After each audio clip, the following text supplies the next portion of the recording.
guys, cooking time. Gano'n ka pa. Nag-hilpil Jacob guys. Nag-hilpil. Ayan yung mga ready na lutuan. Actually, alam mo yun guys, nakatapos ako sa mga lutuan ng kain ko guys. Alas 10 guys. Ayan, nandaan ako lagi sa tagaluto. Pasta guys. Pasta yung luluto. So, lagyan na ng meat. Anong lasa ng litsil at lasa kasi first time ko guys kumain ng lahat. Ayan, nagluluto siya ako habang naghawa-watching ng Tagalog movies. Siya busy yan. Galing pa yan sa work guys. Siya sa trabaho. Nagluluto na siya ng dinner namin. Ayan yung gano'n. Yan. So, yummy guys. So, handa niya. Siya lang naghanda yan lahat guys. Siya naglagay ng juice ng saba.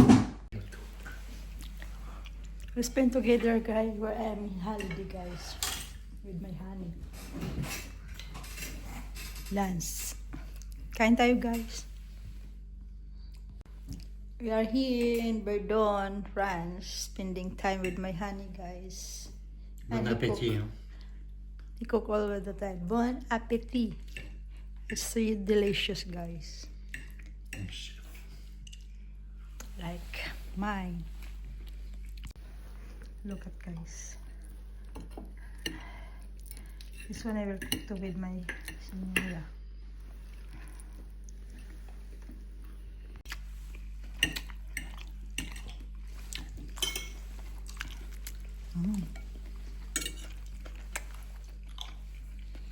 Ayan guys, yan na rin naghuhugas ng plato guys. Diba? Yan na nagluluto. Yan na ganyan. Kasi siya kasweet sa akin guys. I love you honey. Thank you guys for watching. Bye.